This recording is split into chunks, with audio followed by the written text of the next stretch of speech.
Good evening, everyone. Welcome to another edition of Hardcore Challenge Live. I'm the commish, Ben Klein. This is our Week 11 update edition. Kind of our most informal show out of the three we do each week, because I sit here and break down your games live as they're happening right now and see if you're screwed or not. See if you lost this week. See if you have a chance still in the second half of Sunday Night Football. And Tom is absolutely kicking some ass this week. That is for sure. That man has went over 200 points, and he is freaking killing it again. I don't know what you feed those guys, Tom, but your freaking guys always are putting up some monster numbers. So it's a beautiful thing. Make sure I don't have any volume issues there. All right, there we go. All right, so since we're speaking of Tom's game, let's just start right there. I'm thinking RBs against Vandelay Industries. I think we all pretty much knew this was probably going to be a freaking beatdown, and it was a beatdown. Vandelay, they're pretty much done. Hell, they've got the Texans defense going tomorrow night, which the Raiders are going to light them up, so you know they're not going to score very much, and they're sure the heck not going to make up the 120 points that they need to come back. So they've got Garcon going, and they've got a linebacker Perry going for the Packers, but looks like I'm thinking RBs is moving to 8-2-1, and will continue their dominance in the Great White North. As we take a look at the other game that is affecting the top of the Great White North Division, which is Johnsonville Brats against I Am Groot. It's not over yet. We've still got some action going for Johnsonville Brats. I Am Groot still has Latavius Murray going tomorrow night. They are currently up by 22 points. I Am Groot is up over Johnsonville Brats, and Johnsonville Brats looks like they are really at a big chance of losing this game. If they lose this game, they can about kiss any chance of catching, I'm thinking, RBs before the end of the season. That's for sure. And I about crown RBs the Great White North Division champion if Johnsonville Brats drops this game. That will just put them quite a ways up. Skull Crushers right now is looking like they're going to beat Des Caudet, but that would only move them to 6-4, and it would take an epic collapse by, I'm thinking, RBs to not win the division, and I just don't see that happen. Their track record's proven that that's not going to happen. Des Caudet has Derek Carr going tomorrow night, which I think Carr's going to have some big numbers in Mexico City. However, I don't see Skull Crushers win being able to be enough to push them back into contention for the Great White North. But, like I said, it looks like Des Caudet's most likely going to lose. Skull Crushers going to win that match. So those are pretty much the matches affecting the top of the Great White North. Now, the games we got going on right now that are affecting the top of the Elite East is Bison Broncos, who is freaking putting it to the Wild West leading Tama Terrors. Tama Terrors squad has played. They have lost the game. Bison Broncos will win. Tama Terrors will lose ground. They just claimed the Wild West division lead last week over the big win over Stinky Pinky, and then it looks like they're going to blow it this week and lose it right back to Stinky Pinky, who is currently leading. King Salami, who only has a DB that is currently playing, so I think we can call that one. Stinky Pinky's going to win. They're going to reclaim the Wild West division lead by half a game over Tama Terrors, and that one's going to come down to the end. That's going to be a dogfight. Those two are going to be a dogfight all the way to the end. They have been trading back and forth half-game leads over the past couple weeks, and it's going to continue this week as Stinky Pinky will come out and coming into Week 12 as a division leader. Looks like they're going to take the win over King Salami. Now, an interesting game to note from the Elite East is our friend Mr. Willie Weems, who has been calling out Oski Assassins all week. That he was going to, spoiler alert, Willie was going to run the table, he's going to finish 7-7. Well, Willie, that ain't going to happen because you lost.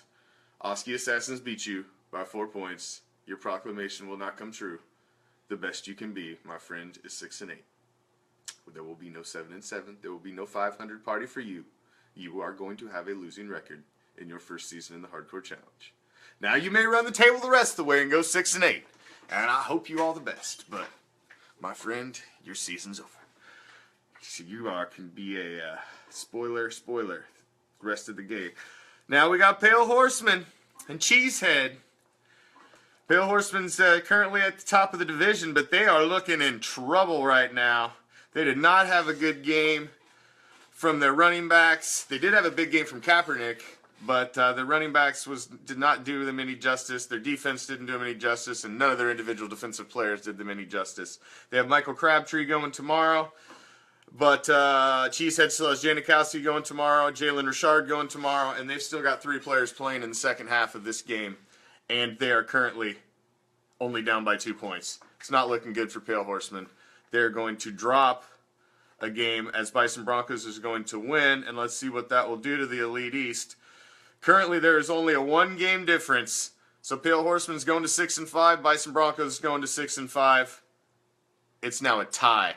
Pale Horseman has squandered their stellar start and has officially lost the lead in the Elite East in Week 11 that they have owned the entire season.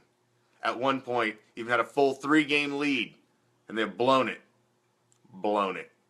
Bison Broncos, the defending champ, has scratched and clawed and is going to win their 4th straight game, and they're right back in the hunt. Nice work, Kent. Nice work. All right. Like I said, the Wild West is now claimed by Stinky Pinky. Tamatere's dropped, so they've got the half-game lead there. Let's look at the Dirty South. The Dirty South, of course, this week is home to our game of the week. Now in the Dirty South, we had the They See Me Rollin' coming off a loss in last week's game of the week. They were 8-2, coming in against Renegade Misfits, 7-3, chasing them in second place. This is very close and really too close to call right now. It is a 2-point game, 93-95. They See Me Rollin' has Devontae Adams going. He only has 1 point thus far, 1 catch for 3 yards. Then on the other side, you've got Renegade Misfits, who's got Novak, the kicker for Houston, going tomorrow, as well as Malcolm Smith, linebacker for the Raiders. Devontae Adams, it is all resting on him for They See Me Rollins. He needs to have a huge second half, but the way Aaron Rodgers has been playing and the way the Packers offense has been looking, I wouldn't expect more than a touchdown out of him in the second half. So give him that touchdown. That's going to put Rollins right around 100. Right now, Renegade Misfits is projected to score 105. It's going to be a very close game, and it will not be decided until the whistle blows at the end of Monday Night Football tomorrow night. Our game of the week is going to come down to the wire. But if Devontae Adams doesn't do They See Me Rollin' any help, it ain't going to take much for Renegade Misfits to bump them. And we can have another team that's held the division lead the entire season lose it in Week 11.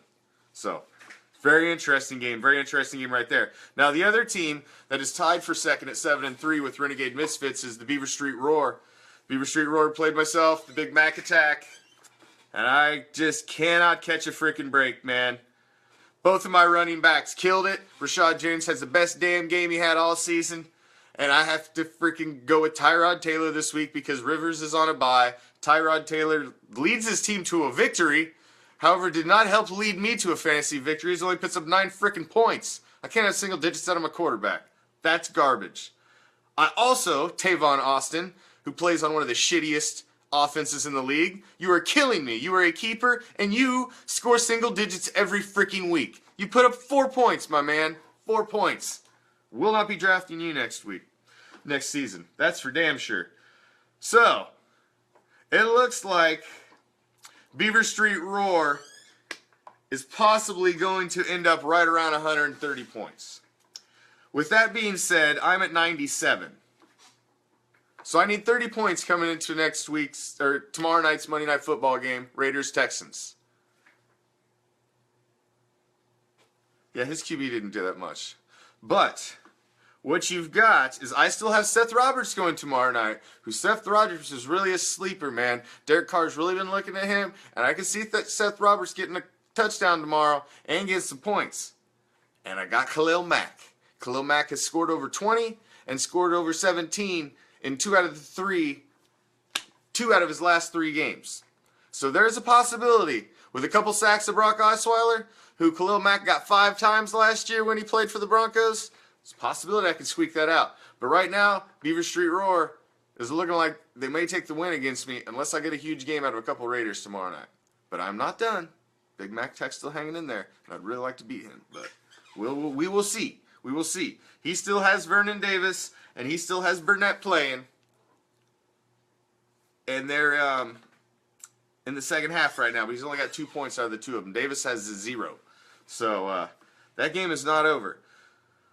So, coming down to the wire tomorrow night, the Dirty South is really good. It could get really close. It looks like Renegade Misfits could possibly pull out the win. But like I said, it's going to be very close. And if that happens, and Beaver Street Roar continues to beat me, we could have a 3-way tie atop the Dirty South with 3 weeks to go. Man, that's going to be interesting. That's going to be fun. So, as you guys are watching, we got the Packers and the Skins going. I don't know what's up with the Packers. I don't know what's up with Aaron Rodgers. Although I think Aaron Rodgers, he's got a little bit of that celebrity action, man. He's dating that hot celebrity, Olivia. And, you know, I think it's the red carpet starting to get to him. Something. I don't know what's up with Aaron Rodgers. He's all bitchy. He's calling out his teammates, and he just don't look like himself. Does not look like an elite quarterback here lately, Mr. Aaron Rodgers. So, there you have it. That's a quick rundown of the games and what is going on currently. So just to give you a quick blast back, I'm thinking Arby's stretching their lead as Johnsonville Brats is blowing their chance to close the gap with Arby's and stay right behind them, as I Am Groot doing her husband a favor, taking down the competition. In the West, Pale Horseman, for the first time in the season, has lost the lead in the Elite East. Spice and Broncos, the defending champ, has climbed back 4 games straight, and they are back as a tie atop the division in the Elite East. Wild West, Stinky Pinky has taken the lead back from Tama Terrors by a half game. And in the Dirty South, it's going to come down to the end of Monday Night Football tomorrow to see whether Beaver Street Roar beats the Big Mac Attack and see who wins the game of the week. We could be looking at a 3-way tie possibly at the top of the Dirty South. 3 weeks left after the whistle blows tomorrow night, and it is getting freaking interesting. All right, man, it's going back to second half, guys. Go watch the rest of the Skins Packers. Let's see how it affects the games in the Hardcore Challenge. I wish you all luck. Those of you that still have a dog in the fight for the week. Those that you are done, hey, here's what it is. When we come back Tuesday, we will go back through where we are at in the playoff picture, see how it clears up, see how you guys are looking, see if it remains the same. We know the division leads ain't staying the same. We know the wild cards are probably moving. It's getting crazy. You ready for the challenge? Good luck. Game on.